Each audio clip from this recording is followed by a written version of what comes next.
our lecture on art, ideology, and the past. What do you see here? You might say this is a pipe, right?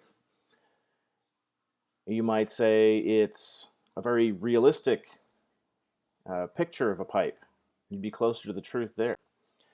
The artist Magritte initially painted this, and at the bottom it says "Ceci n'est pas un pipe." This is not a pipe. Do you agree with that? Essentially, what you're talking about here is the discourse about abstract representation. This is not a pipe. And in a very meta postmodern sense, this is not even a picture of a pipe. This is a digital image of a painting of a pipe. So we've added a whole nother level of abstraction to this. And so anytime you look at abstract representation, you're looking at something that falls under that concept that we have of art, right? Ceci n'est pas un pipe. This is not a pipe. Key concepts here include things like art, music, cognitive archaeology, symbols, and those big ones of religion and ideology. So what are we talking about here? In the case of the idea of art, we're talking about something that's intentionally created, right? It's meant to communicate something to someone else. There's a messaging going on here, right? And it's abstract, not in the modern artistic sense of abstraction, but in the sense that we just talked about with Magritte's Ceci n'est pas un pipe. That's not an abstract expressionist painting, but it is an abstraction. Because you cannot automatically translate art and know its meaning. It's still potentially comprehensible through archaeology. Art, as far as we know, is unique to humans. Only humans intentionally make art. Yes, I know there have been examples of elephants and other very intelligent mammals that have been encouraged and kind of shown how to put paint on to paper or other media, but it's not something that they do on their own. You know, they have to be coached into doing this. In the wild, sea lions do not balance balls on the ends of their noses or jump through hoops just on their own. So it's something more like a circus trick in many ways. Only humans do this, but here's the other cool thing. All humans do this. Some of the earliest art that we know of comes from South Africa, the site of Blombos Cave in South Africa, with deposits 77,000 years old. We see examples of incised ochre crayons.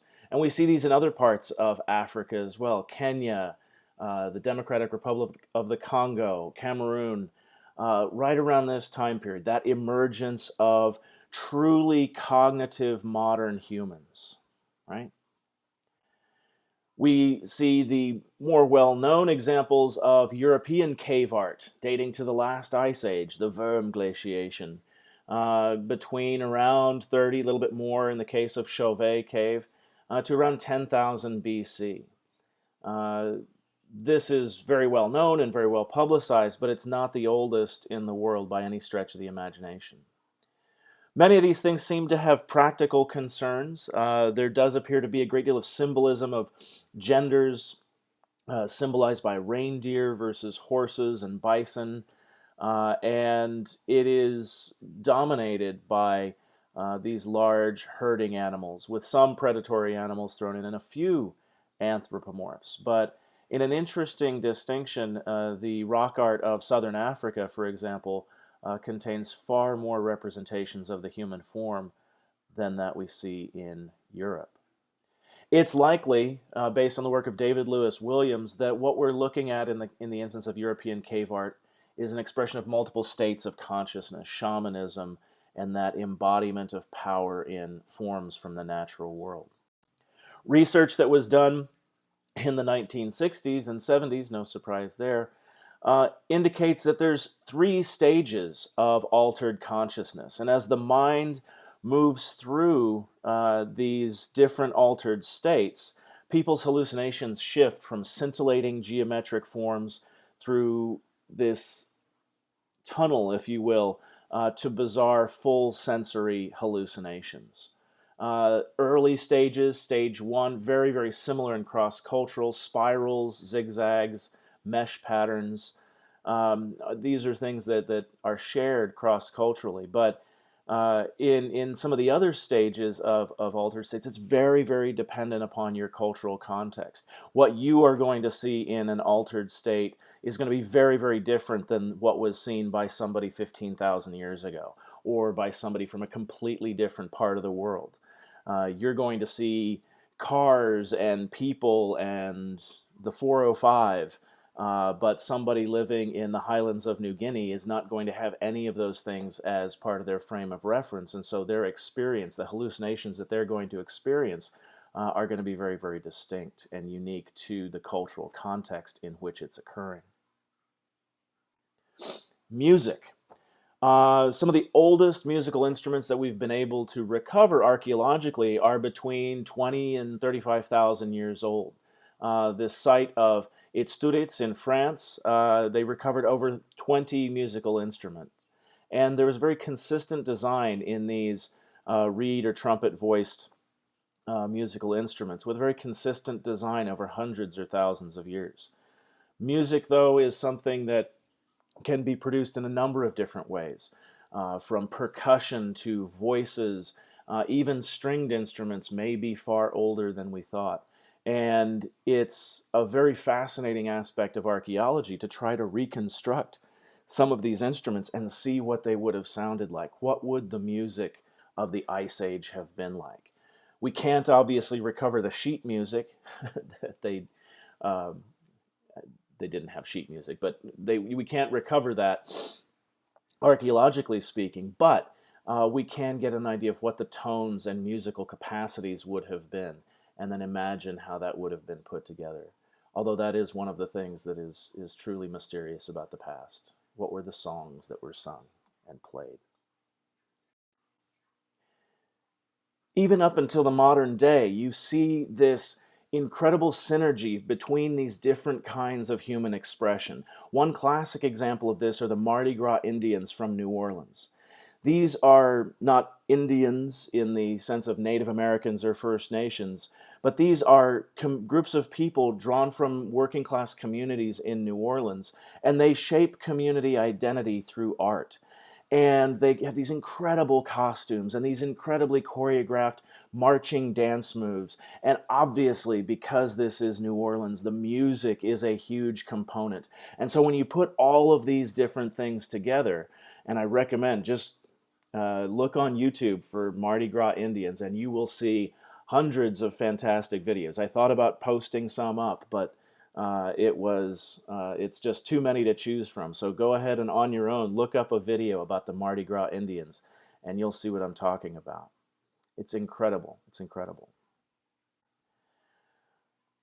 Cognitive archaeology, though, is the way in which we use that archaeological data to study past ways of thought from material remains. And it involves an assessment of the cognitive abilities of people in the past. We look at things like language, tool design, how people procured materials and planning time, deliberate burial of human remains, and obviously the representations, the symbols that are used by people. We're not exactly sure when language first started. However, all indications are that this has been one of the principal ways in which people interacted and shared information. And I seriously doubt that any of the diasporas out of the home continent would have been achieved without the use of language. And so that means that we've been speaking, at least at some level, for at least 1 million years. It's likely that our capacity for language improved and our ability to communicate more and more complex ideas expanded through time. Past pluperfect, tenses and all of that, our ability to talk in distinct ways about past, present, and future were undoubtedly enhanced as human cognitive abilities increased. But certainly, by the time you see the emergence of anatomically and cognitively modern humans around that 100 to 70,000 year range, somewhere in that span, probably in that short, relatively short span of time, is when it finally crystallized into something very recognizably ours. Because that's when you see the explosion in technology. That's when you see anatomically modern humans begin the great diaspora that filled up every corner of the world eventually. And I think language probably had a lot to do with that. Language at a basic level is an arbitrary connection between sounds and meanings. And we infer its presence, obviously, in the archaeological record even before writing was invented. You don't have to see written language to know that it absolutely existed for at least the last 80,000 years. Figurative language is that abstraction that we're talking about in the Ceci n'est pas un pipe. Figurative language does the same thing in a cognitive sense. We talk about somebody can have a voice as smooth as silk or as rough as sandpaper. And you're making that analogy, that metaphor of tactile sensation to an auditory sensation. And so you don't actually, silk is not something that you can actually hear. Sandpaper is not something you can actually hear. You can hear scratcha, scratcha, scratcha, but that is not sandpaper. That's the sound of sandpaper. And then you're not saying that the person's voice sounds like sandpaper necessarily. You're saying it's as rough as sandpaper. It's as smooth as silk. And so that abstraction, that ability to take one concept and idea and translate it across different sensory dimensions is something that is incredibly powerful in human cognition. These descriptions of physical sensations activate the same parts of our brains that process actual physical sensations. The human brain does not distinguish the language describing an experience from that experience in real life. And this is the whole reason why we can communicate through language, and that the meaning of these things can actually be translated from a sound that enters your ear to the idea in your head of some other thing. Some other thing. It's not the sound, it's that other thing. Does deer sound like the animal with antlers? I don't know that that word sounds at all like a deer. So these are, the ways in which our brain works. Writing that we can recover archaeologically often describes the world, as we've talked about, and it has been used throughout past to both communicate as well as control people. In the most positive ways, it has enabled us to organize society as a whole. And that's in its best forms, the best results of it. We've been able to create systems of organization that can benefit large numbers of people. And for our purposes as archaeologists, it also has allowed people to pass on to posterity the accumulated knowledge of a society. Imagine if you had to learn everything from scratch, if you couldn't rely upon the physicists and engineers of the past, if you didn't know about Marie Curie's research into radiation, if we had to learn all of that new every generation, we would not be anywhere near where we are technologically, and I wouldn't be speaking to you right now. Another thing that you can look at that's cognitive archaeology is in tool design, looking at planning and design and a cognitive map of what the final product should look like and how it should work.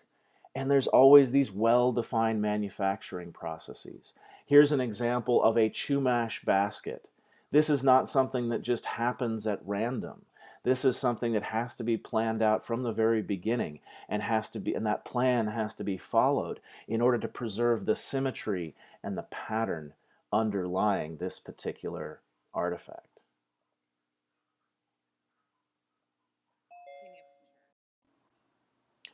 Another thing that's key in looking at cognitive archaeology is the procurement of materials and planning time, even. Planning time is the time between the planning of an event and its execution. It involves a great deal of foresight And one of the things that I think is really key here is that people are able to anticipate needs well in advance of them becoming that.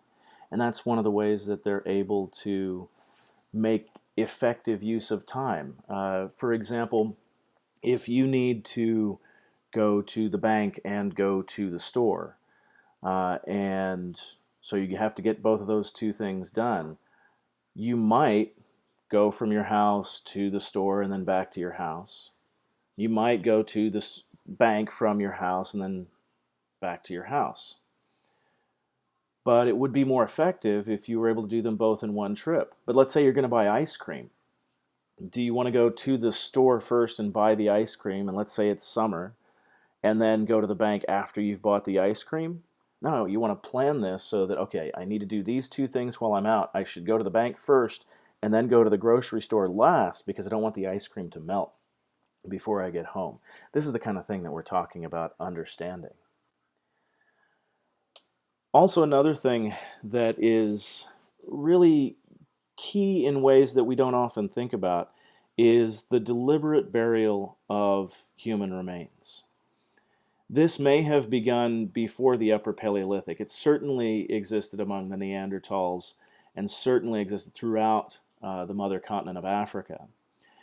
But what's interesting about this is that it shows a respect or feeling for the deceased that implies that there is a concept, there's an idea, there's a notion, there's a belief that a person's remains are not just a item to be discarded or dealt with in some cavalier fashion. People's remains are dealt with in accordance with their position, role, respect within society. And that may be collective. Everybody may be dealt with equally, or it may be remarkably unequal in the case of Egypt and the pharaohs, right? But the idea that it tells us something about people and the way they understand not just life, not just the physical world around them, but the existence of something beyond that, the existence of something more than corporeal in the universe that they inhabit. And that's really, really key for trying to understand aspects of things like behavioral modernity. You also have this whole notion of representations and symbols. A symbol is something at the simplest level that represents something else. And our ability to interpret these is often dependent upon certain cultural keys, certain cultural notions. Today, we're all quite familiar with the use of emojis and other little kind of text symbols in our instant message communications between each other. But not all of them are clearly understandable in a universal sense. Just look at this slide and try to figure how many of these are immediately understandable. Many of them are. Some of them may be to some people and not to others. People intentionally use symbols to communicate, right? And the symbolic meanings behind them are sometimes arbitrary and depend on cultural context. And you have to have that context and cultural literacy in order to fully appreciate the meanings. Some objects have meanings beyond their physical properties. This is a picture here of King Edward's chair, one of the British thrones. And what is noteworthy here is that the stone of Scone, which was the stone that Scottish kings were crowned upon, was then incorporated underneath this throne of England. Very symbolic of the English political and military domination of Scotland in a very clear fashion.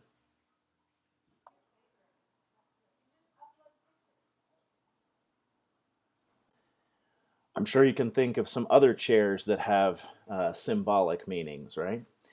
This from the well-known HBO series. When people work with different kinds of symbols, they achieve different sorts of things. One thing is an establishment of place, right? They create a specific sense of where you are and what that means. They can also be used as in systems of measurement, instruments of planning. They can organize relationships between people, and as well as organize those human relationships with the supernatural or transcendental in a universal human behavior that we sometimes refer to as religious practice or ritual. We live in a constructed landscape, right? And the things that we use as maps to orient ourselves, whether it's a hand-drawn map or a printed map or the map on Google Earth, structures your experiences and your worldview, and also provides social and spiritual meaning to that landscape in many instances. One classic example of this that's discussed in your textbook is the two central Mexican sites of Cuicuilco and Teotihuacan. During their early years, there was competition between these two centers. But then there was an eruption of the Xitli volcano in 60 BC, and it covered most of the site of Cuicuilco. And this isn't the volcanic ash that can sometimes increase the fertility of the soil. Much of this was covered with basaltic lava flows, liquid hot magma, right?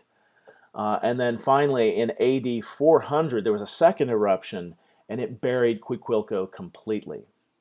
In both of these instances, the survivors, in many cases, moved from Cuicuilco to Teotihuacan.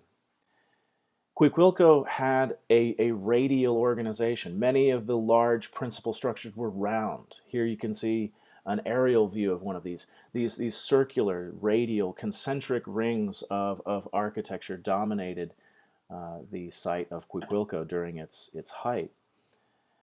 And Teotihuacan is the complete opposite. It's the square city, the city that is lined up on a grid pattern that does not vary for 500 years. And its entire history, even the outlying structures that you can see there east and west of the central ceremonial complex, even those buildings are built along the same grid pattern. And this is remarkable that this was adhered to with such intensity and consistency for so many centuries. An indication that the fate of Cuicuilco was not something that Teotihuacanos wanted to share. Measurement. This organizes our relationship with the natural world, and we measure time with calendars. We use architectural alignments with celestial events to lend meaning both to the universe itself and to our structures and our place in it.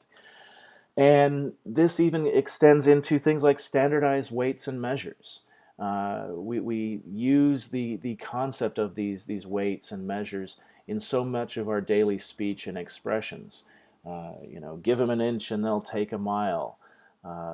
That's a rule of thumb.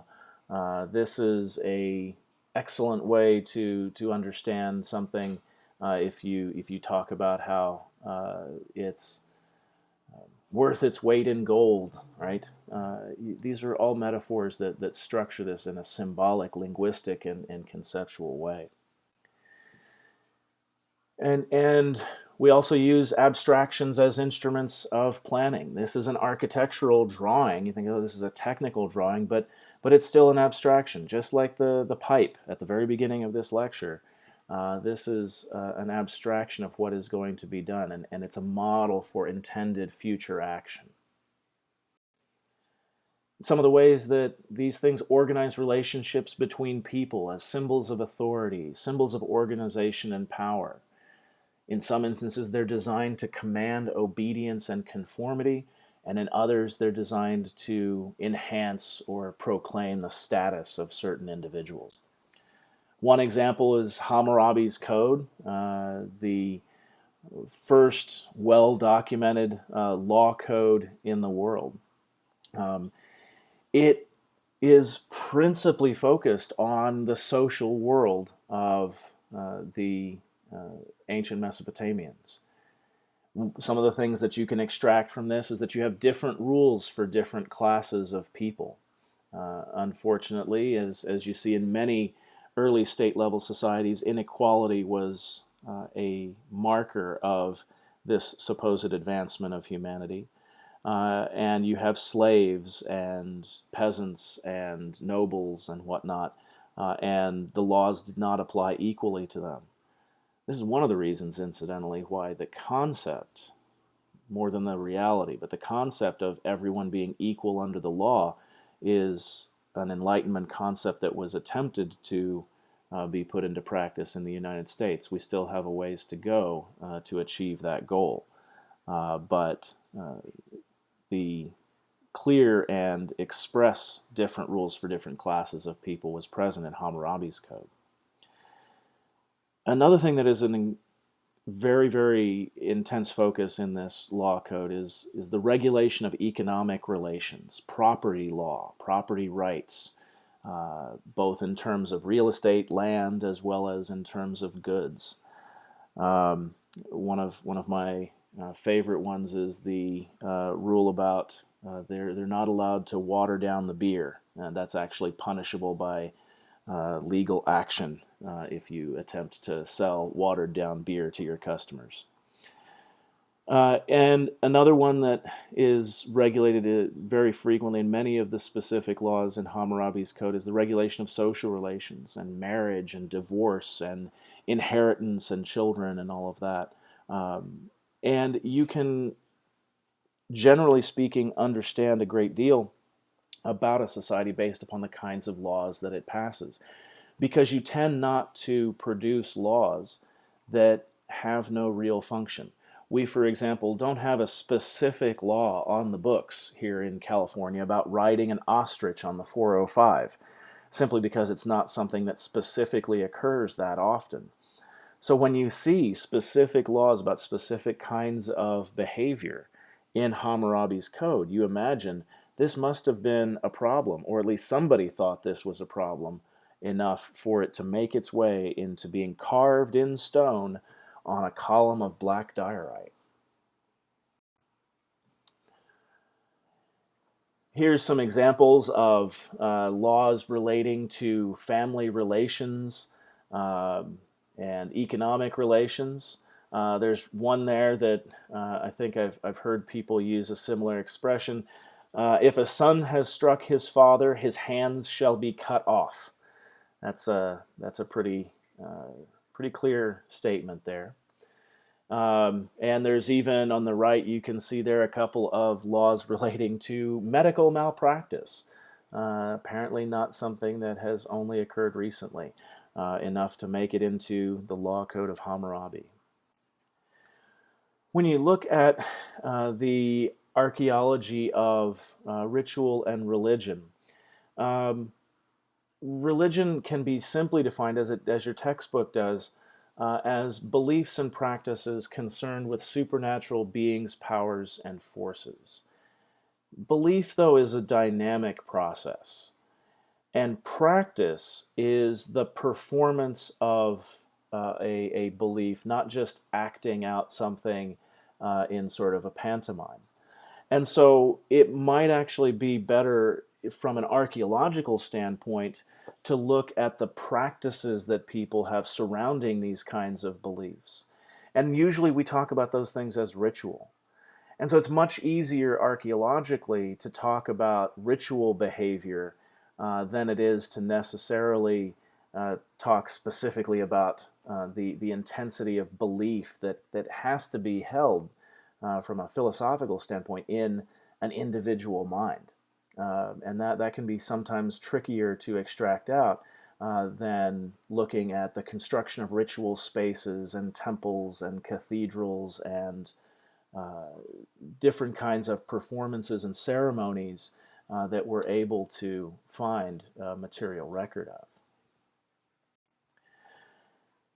A couple of terms that you'll see used surrounding this: cosmology and ideology. It's how people believe that the world works. When we're talking about the natural world, how the natural world works, we're looking at cosmology. This is everything from the origins of the universe to how a blade of grass grows, right? Um, when we're talking about ideology, this is more connected to the social world, right? So these two terms are not necessarily simply synonyms of each other, and they have to be understood separately, even though they intertwine with each other to create a pervasive, what you would call natural philosophy. And they're very intertwined in daily practice as well. And it's interesting to look, archaeologically speaking, how closely these things are implemented in practice. If we compare, for example, Egypt and Mesopotamia, one of the more common archaeological comparisons of these kinds of things. They're both agricultural states. They both depend entirely on the rivers that flow through the heart of their land. In the case of Egypt, the river is the state. Beyond the reach of the river, you get into less and less direct control by the state. And trade facilitated along these rivers and being drawn to these rivers, both in both the cases of Egypt and Mesopotamia, it is not really possible to overstate the importance of these bodies of water. In the case of Egypt, the Nile River is relatively stable. As rivers go in the world, it has a remarkably stable, prior to its 20th century damming and other modifications that have been made to its flow. In the ancient times, it was one of the most stable rivers in terms of its annual cycles of flood and recession. Part of the reason for this is that it was deeply incised into its channel. It had been flowing along that same course for millions of years and was not changing the main course of that river. And it's interesting that that remarkable regularity of flood and the flood recedes and leaves behind the silt and the moist earth that is the source of the intensively productive Egyptian agriculture that supports such a large population, that supports one of the great early states of the ancient world. The cosmology and ideology of Egypt emphasizes eternity and constancy and immortality, right? And that is something that is very characteristic if you read anything about Egyptian cosmology and ideology. That repeated cycles and constancy moving forward is a very consistent component of their pervasive natural philosophy. Mesopotamia, on the other hand, you have the Tigris and Euphrates rivers, and they are much more unpredictable, and especially prior to 20th century modifications, were subject to catastrophic floods that were not predictable on a year-to-year basis. This wasn't something that you could necessarily know was happening before it did. Possibly one of the reasons why so many of the early Mesopotamian city-states had such massive walls was the fact that they were dealing with these unpredictable and potentially catastrophic events. Really, really shows through. And even though they're totally dependent upon the waters and silts and fertile ground provided by these rivers in Mesopotamia, these are not constant beneficiaries of the people. From one year to the next, they can go from providing you with your sustenance to killing your entire family and destroying your house and all of the work that you've put into it for the last 30 years. So they are fickle. They are mercurial. They are gods that are capable of both destruction and creation. And the ideology and cosmology of Mesopotamia emphasizes the unpredictability of the world. This Mesopotamian goddess, possibly Anat, carving from about 1800 BC. This is one of the deities who, from one moment to the next, got bored and decided to destroy an entire city. This is part of the Mesopotamian nature of these deities. They have the power to do these things, and they also exercise that power with remarkably little notice and remarkably little reason behind it sometimes. It is interesting that the epic of the Great Flood in the Abrahamic texts occurs after the Jewish captivity in Babylonia. And so it's possible that many of these more vengeful, destructive attitudes of deities entered into the texts of the Abrahamic religions around that time, and as an influence from Mesopotamia rather than from Egypt. Even our modern cities, the way we lay them out, and especially one of our most intentional cities in the United States of Washington, D.C., you can see that there's a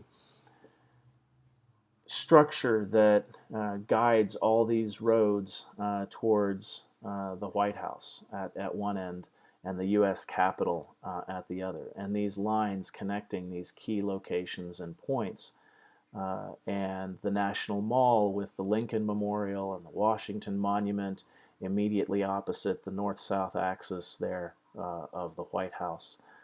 And this is entirely intentional and structured in such a way to communicate the same kinds of messages that people are communicating in these cities and monuments in the ancient world.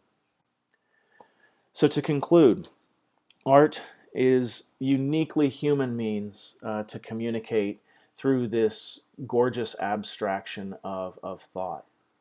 And cognitive archaeology is the study of past ways of thought from those material remains.